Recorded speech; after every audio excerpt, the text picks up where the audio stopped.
This month, we're sharing some of the past year's MVPs, Most Valuable Podcasts. Today, we're reprising episode 39, When You Overhear Microaggressions. This is Jews Talk Racial Justice with April and Tracie, A weekly show hosted by April Baskin and Tracie Guy Decker. In a complex world, change takes courage. Wholehearted relationships can keep us accountable. You and I have talked on the show before about kind of the classic thing that comes up with white Jews where when talking about Jews of color, where they're like, I don't know what to say. And we've talked before about like, it's not that hard. It's the same way you would talk to anybody. Like if you're after services, talk about the sermon you just heard or about the spread at the Oneg or whatever. And what came up recently, I was having, I was hosting a conversation for white Jews to kind of think about their own communities. And someone said, yeah, okay, I know what I'm supposed to say, but what happens if I overhear a fellow congregant or another white Jew saying, asking uncomfortable questions or, asking the Jew of color to credential themselves. I thought that was a really, really good question. Like how to kind of interrupt that in a way that is productive, I guess, and not patronizing to the Jew of color. And can be heard by the white identified Jew so that it could actually change their behavior and not trigger defensiveness. I actually thought that was a really interesting question that maybe we could talk about on the show. Very interesting. And I feel like subtly there have been very few, but a few times in my life where there has been an ethical or thoughtful bystander who has done what first comes to mind for me here, which is because we're wanting to avoid being patronizing and also making assumptions about the person, what comes to mind to me immediately is if it's possible for you, and right now I'm speaking to a white Jewish ally who's listening, to be present, is to move into that circle. I'm envisioning like being at an Oneg and there's a two-way conversation happening where two people are looking at each other, is to gracefully step up and say, Shabbat Shalom, right?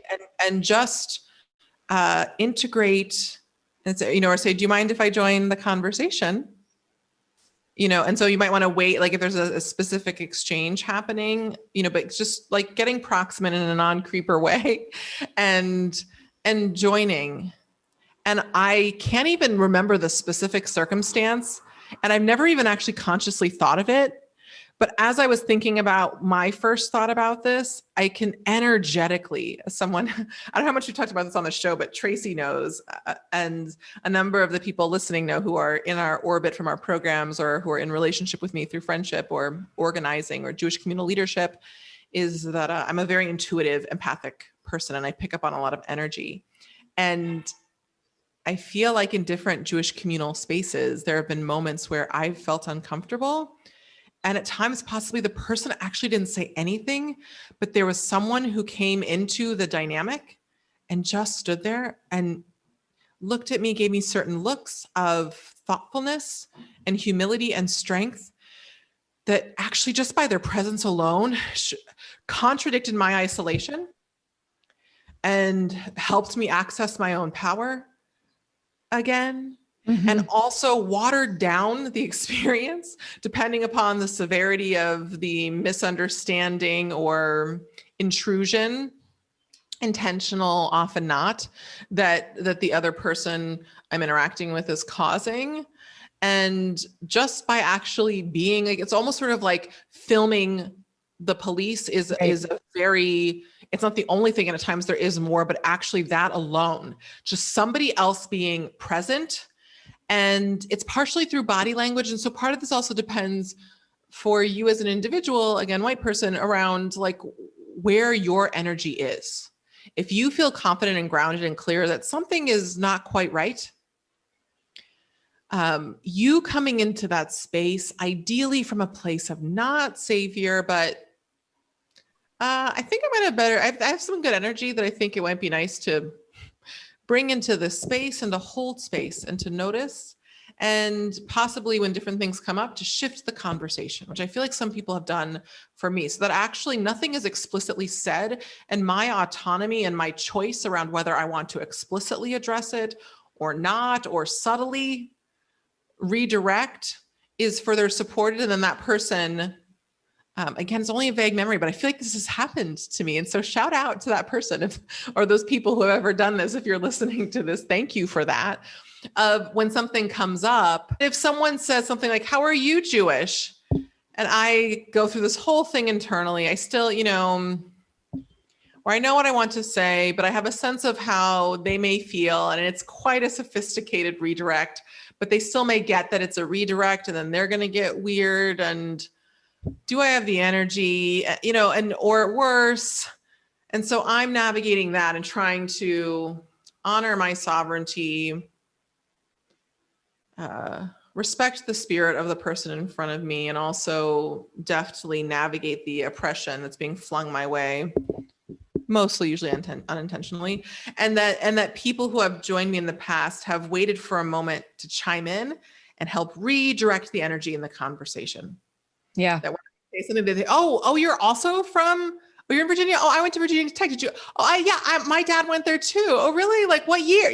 And just shift it. And then the other person, often they're kind of I remember like they were a little jostled because they were in a different mode, but then they just join it. It's just like a pattern interrupt. And then it just moves on. And possibly we actually get so engaged that eventually like they'll say Shabbat Shalom, say, oh, Shabbat Shalom. And then they just drift off. And then, and so I think that's not the only way, but I think it's actually quite a subtle and deft, I seem to like that word today, way, method for dealing with this, and so that would be my recommendation for folks. I think some variations that may come up is if you are a leader in that community, particularly if you are the rabbi or the president of the congregation. I find with some of this work, there's certain things that really need to be interrupted in real time. Yeah. And at times it's explicit, and even still, I think it can be a redirect. So if I am a leader in a congregation, like if I am a board member and I am informed about these issues because I've participated in something like Joyce Justice's Awareness Accelerator, and I'm like, oof, microaggression, this person who I know is a longtime community member and their grandparents helped to found this shul, and somebody's walking up to them and explaining to them what a siddur, which is the Hebrew word for prayer book, what a Jewish prayer book is. I might walk up and say, oh, Sarah Stromberg, it's so good to see you. I haven't seen your grandparents in a while.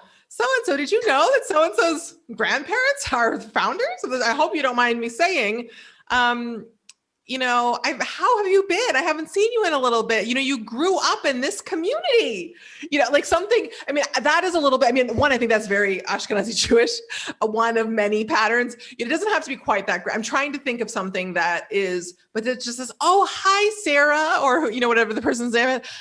Hi, Julianne. It's so great to see you. Bert, have you not met Julianne yet? She's a longtime member of our community. And just, there's something to me that I've been thinking about a lot lately around the both and of there are oppression dynamics that are playing out right now. And it's difficult. And some people have a journey to walk right now. There's also a benign reality where we get to create and set the tone in the ways that we want. And so if someone feels rooted enough and confident enough to just come in and be like, what would be happening if that microaggression hadn't happened just now, right? That there can possibly be a redirect so that, and then there's also, which has at times happened. And often people have maintained the subtlety, and sometimes they've been more explicit of saying that conversation seemed uncomfortable, or they might say more directly, I hope I handled that well. I overheard that question and I turned around and saw you, and I don't want to assume how you felt, but I felt I would feel offended if somebody asked me that question. How you feel? Do you want to discuss it? Is there any way I can be supportive of you? Right. Yeah. And then to me, there's both like the moment, and I'm talking a lot, so I should let you talk in a moment, Tracie. So I've been in so many meetings talking today that I'm just like in talking mode. So I want to hear your brilliance. So, but the last piece I'll say is that, so I think that to me, that's what I would say. There's a lot more to say, but I think key things to remember are every Jew of color has their own experience and identity and levels of knowledge and preparation and support around this work. And so there's a whole range of experiences that person may be having and feeling. They may be longing for support. Receiving support, especially from a white person, possibly even another Jew of color, might be, whether it's good or bad, and depending upon the circumstances, it could be anything, and it's also neutral on a certain level, right? It might be the last thing they want is for somebody to come in and intercede, even if they need it, right? And so I think it's best to tread lightly and mindfully, and also potentially show up and be present, especially if it's in a space where people are moving and mingling. So that's naturally happening anyway, is to come in and provide different energy that is clear, energy that when an opportunity arises to redirect. And so that's funny. That reminds me, even if it's not so much, but just shifts especially if it's the white person talking, to redirect them. What's funny, she didn't mention, talk about that. Like, I heard some similar themes in the rabbi's sermon. Did you notice that? Like, that might even be better to ask a question, to really pattern interrupt and help to have them have to shift their thinking. Yeah. Yeah. And create an opening to shift it. That's I like that as a strategy. In the conversation where the question came up, I realized I don't know that, at least that I can recall in my memory. I don't know that I've actually been present while such an exchange was happening. I've heard many Jews of color still tell stories about them. And so in this conversation it was with other white Jews, and there was one person there who said that they actually have heard it many times and make a point of like really interrupting and saying, like, that was an inappropriate question. And that person said that there have been some Jews of color who have thanked them for doing that, and others who have been like, hey, I can take care of myself, like, back off. And so both reactions have come from the same strategy, which aligns with what you just said, April. And I think is important for aware. Just to remember as white identified folks who are endeavoring to be allies, like, we have to show up, and sometimes it's not what's needed, and we have to just accept, like, okay, now's not the time for that one. And that has to be okay. Right. And that doesn't mean don't do it next time. That just means, like, learn from it and figure it out and adapt. Exactly. And also allow the person of color to lead in a case like that. So, I mean, I really like what you said about sort of like a variety of other cases too. Yeah. But especially in a case like that, where you're trying to be an ally, where they're the most directly impacted person in that situation. Yeah. And that's particularly at times where white folks can get into trouble, is if where you honestly, genuinely have a big response to what just happened, but it would be good for you when you're interacting with different people to modulate your external expression to impart how this person is responding in a particular way. Now that is a little bit different. If in fact you are being a courageous bystander, and there's actually, which this does not as much, but it can happen, and there's an extreme situation happening where there is a child of color being hurt, right?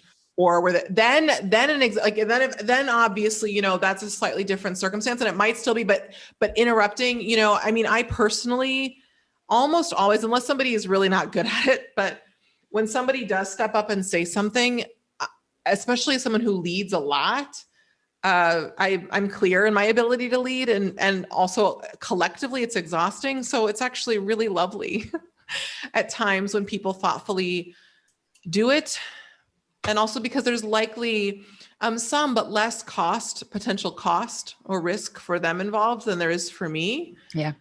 And so it's actually for me like great, but for any number of reasons, perspective, where they are on their own learning journey and their own leadership, there might be someone who's just as seasoned as I am, or even more, who is like, no, actually, I got this. Like, or even just what happened earlier today. I mean, like, we all are carrying a lot of things at every moment. And I think that's just what happened earlier today.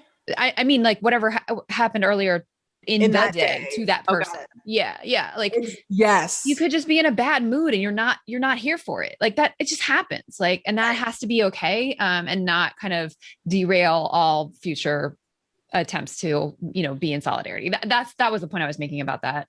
When I heard the question in this conversation with white Jews last weekend, and I realized I don't know that I've ever overheard it. My first thought for how I would handle, and of course this is all hypothetical, but I started to think about my own demographics and biography, and the way that I might sort of say, like, if you and I were standing at an oneg and somebody came up to you and said, "Oh, hello, how are you Jewish?" I might say, it's interesting. My dad wasn't Jewish, but I've never gotten that question. Isn't that interesting? Like, just something good. like, so it's a redirection that is a gentle reproach. I think it's gentle. It's gentle, but it's direct. And also I like it because you're not like coming out as a hero in that situation. You're just owning your experience and saying, oh, and noticing. I think in these kinds of experiences, a good first step is noticing, just as you, and just taking it in, and also to bring in the element of noticing, walking up and saying, oh, I overheard the question. And that's so funny. You've never asked me that. Right. Yeah. Right. So I think that's like the hero thing, but it is pattern interrupting and creating a moment of awareness without stepping into what could be seen as a self-righteous teaching, even if in fact it actually isn't. But if that person didn't sign up for that, it gets or isn't fully ready for it, and then that potentially can have backlash that still affects the person of color. So it's good to just keep it simple, I think, in this. Well, I think to that point, I actually really like what you first said about just really getting proximate, like the idea that in that, because it might not be a specific question in that way. It could be some other microaggression that's not a question to which my first thought is appropriate. But even knowing that, like, being physically proximate, maybe catching that person's eye and giving them a, do you believe this kind of a look would be helpful. That's comforting to me to know that actually is a useful tool in my toolbox in this particular. And that I actually do have memories around with some of my wonderful anti-racist allies like Dove Kent and Abby Levine and various other leaders where I've been in space with them and something stupid or hurtful was happening and they got really close and they were clearly deciding, and also because I know who they are and I know they know, and I could clearly see that they were letting me address it and they were just shooting me looks like what you just said that let me know that they were like, I'm honoring your space. If you want to call on me, I'm here, but I'm just here. And as soon as this person goes away, I am right here. It's not literally, but possibly, but to emotionally and relationally catch you. Yeah. And help you process this, and so that's been great too. I think the final piece for me that I would want to add to this is, especially for leaders or just even again, engaged community members, another part of this too. So I think the question was specifically about the moment, but then there's the afterward and the debriefing and follow-up, both for that person. So I think there's two things that I want to point out. One is that it's important for you to notice that this is happening. And if it's appropriate in the context of the conversation and and the person feels okay, or they just volunteer it. If you offer, to say, oh, I know, I noticed what just happened and I wanted to honor your space, but I'm here. If you want to talk about it, maybe it actually didn't bother you. I was offended by it, but that doesn't mean you were, and you were the person who, and create an opening that then they can share things, because then in sharing that, you get to know them better. And you get to know that this person has experienced this at least once, and possibly they will share with you that this is an issue that's happened to them several times. And that's important information for you to relate to the board. If you are a board member, if you're the president, if you're the rabbi, to take note of this and, to thank them for their courage for sharing that and for the strength and resilience they've had to cultivate, possibly in order to continue to be in the space, and that they shouldn't have to.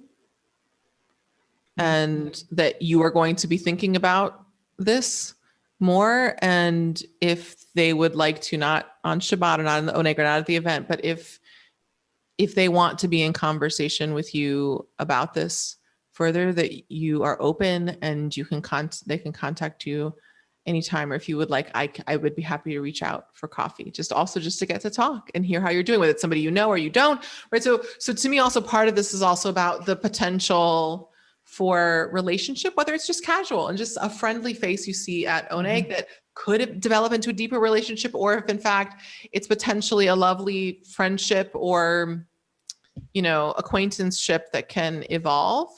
So yeah, that there's also the afterward around being present with the person and then actually having a meaningful conversation that shifts, and or also being there for them if they would like support around action to take, like that, like there's, or even just the direct relationship. I think that's really, really important for us, for you to say, absolutely. For us to hear. It's like so important, because I think there's this myth, especially with women, of like the strong Black woman, like it's one of those, like so lethal. It's one of those double-edged stereotypes. And I think that especially,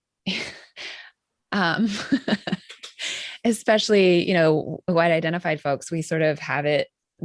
It's one of the stereotypes we've internalized. And so like, she doesn't need us. She doesn't need me. Like I can see sort of justifying like not following up with someone. We need each other.